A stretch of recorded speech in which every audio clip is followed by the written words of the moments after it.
Welcome back to the Seven Figure Flipping Podcast. Today, we're going to talk about buying businesses to reach your freedom goals versus buying real estate. Which one's really better?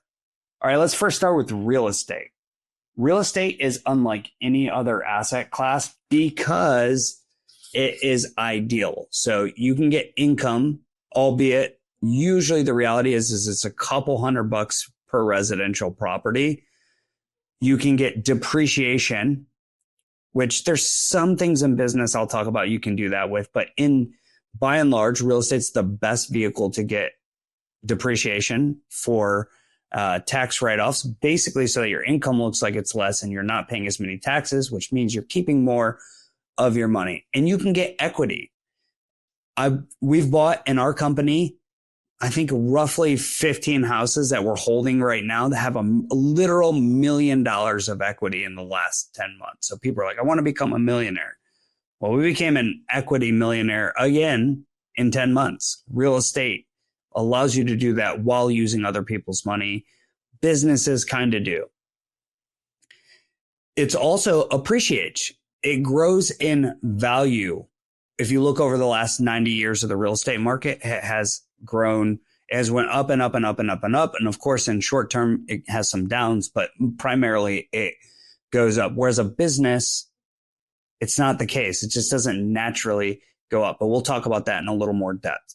And then the last one, and this one kind of works for both, is leverage, which means using other people's money, using bank money, using advantageous loans. What's interesting is the literal most advantageous loan pretty much in the world is America's 30-year fixed rate mortgage. You just can't really get that in other places, doesn't have in other countries, and you don't get that in business. The equivalent normal bank business loan is called an SBA loan, and it's typically over 10 years, and the rates are higher by like 4 to 5%. So shorter term, higher rate, bigger payments. So what's the benefit of business? Okay, business can get you more cash flow faster, meaning literal cash, like cash is coming into my account at a higher rate when you actually create cash flow.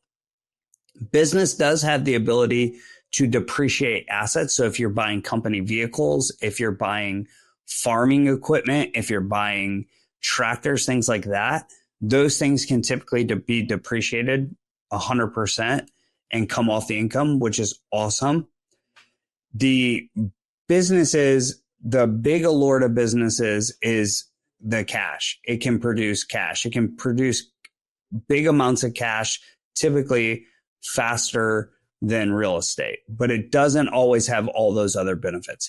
Here's the thing that people forget and that the business buying people don't really talk about is building a business is extremely hard from the ground up. Buying a business and just getting it under value with some old operator who's not tech savvy, doesn't have good 2025 current day marketing like a website and SEO and all this other stuff isn't just like turning on a switch. When you buy the business and you inherit a team, you have to lead. You have to implement.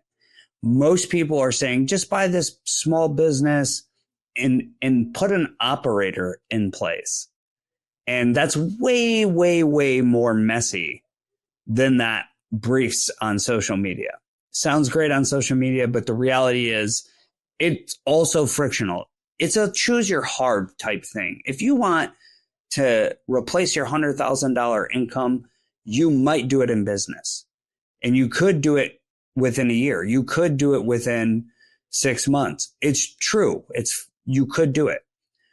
But it doesn't always build equity. It doesn't always build your net worth. It's not passive at all. And real estate can be semi-passive and in some cases passive, depending on how you put your money into it. But business is not passive. And the stats on small businesses are not favorable. The statistics say that 50% of businesses fail within 3 years and a significant amount fail. The ones who make it past 3 years fail.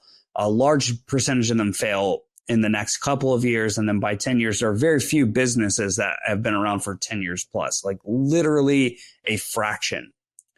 It's like my son said, it's kind of like kids. My son, he's 12. I'm not a tall guy. He's like, I want to be an NFL player. They make a lot of money. I'm like, cool. Do you have an NFL work ethic? Are you willing to do what it takes to be in the NFL? Given your situation, your conditions, your environment, all of those things, you're going to have to do things harder, better than most other people, because you're not going to be 6'5" and 220 pounds. Most likely. Stats don't say that. It's the same thing with business. Are you willing to actually do what it takes to succeed in business, to maybe be successful, to maybe create that cash flow quickly? Of course, real estate has its challenges too, but real estate, remember, is ideal. It has multiple different things. You win in all kinds of ways in real estate. Even if your goal is to create $10,000 a month in passive income and you want to buy freedom back and get out of your W-2 job, which is very, very common for people to say. And then you start buying real estate. And you realize like, oh my gosh, I bought 10 houses over 2 years and it creates $2,500 a month in net cash flow. So that's cash to you monthly. It's going slow. It's not bringing me enough cash. Like I can't quit my job. And then it's been 2 years and then 3 years and then 4 years. And you realize the market went up. The debt got paid down by tenants. And now you have an insane amount of equity, maybe $500,000 or $1 million in equity or $2 million in equity if you get some good tailwinds. And then you're like, oh my gosh, I can take this $2 million and buy 10% passive income. I can literally buy over 6 figures a year with $2 million passively. And I did that because I invested in real estate and I played the game and I was consistent in it. It's going to be hard. Guess what? Business is probably going to be harder. I've built a business from the ground up. I built a title company. It was not easy. I built a real estate company from the ground up. It was also not easy, but the real estate company has made me way, way more money. And it wasn't just because of the passive cash flow. It was because of the active activities it allowed me to do. It was because of the equity gain that made me a millionaire multiple times over. And you start, you're like, oh my gosh, it's hard. You lift your head up 3, 4, 5 years later and you're like, holy crap, I can't believe I built this empire. So don't get stuck in the echo chambers of social media. You were like, oh, real estate seems kind of hard. Business is easier. It's not true. Choose your hard. There are plenty of members inside of 7-figure flipping today. And over the past 10 years, we've been a real estate mastermind that have literally built millions and millions and millions, multiple 7 figures and 8 figures of real wealth in their business and bought freedom. Was it in the first year? Usually not. Is it possible? And did some people do it in the first year? For sure. But those people worked and they paid for it with skill development, sweat equity, stress, all the things that come with building anything that's meaningful. There's oftentimes I see in our, not in our community, but just in social media, there's a say-do gap. You say you want some goal, some freedom goal, but you're unwilling to do the actions. My son, same thing. I want to be in the NFL. I'm like, are you willing to get off of YouTube or video games and obsessively focus about one thing? Maybe he is, but I haven't seen it. So there's a say-do gap. You say you want this, but what are you doing?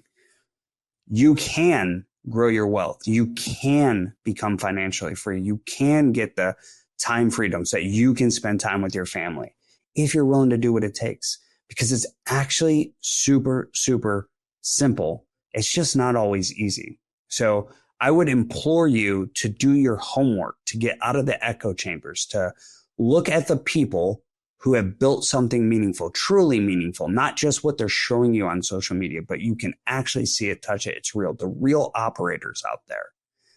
Do your homework and look at their real life, not their social media life. Is that the life that you want? That's how I would view this if I were you. Now, I know a lot of you guys are like, oh, real estate, I love it. You get excited, you jump in, you're like, it's kind of hard. That looks easier. Stop doing that. That is preventing you from reaching your goals. I am rooting for you. I know you can do it because I did it and I'm not special.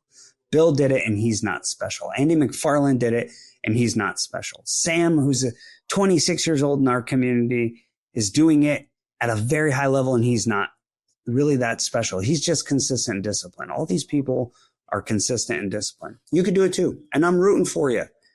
I appreciate you guys tuning in on this episode. 7-Figure Flipping is here to provide value to you. It's our give to the world. Our community is just full of abundant minded, real operators who actually do the thing, not social media, not all this other nonsense, just real operators with good values, family, faith, impact. I love it. I love the community. We're rooting for you. If you need something, reach out to us. Do me one favor. Click the review button. Leave us a 5-star review so that we can make an impact and provide value to the most amount of people possible. Thanks for tuning in, and I'll see you on the next one.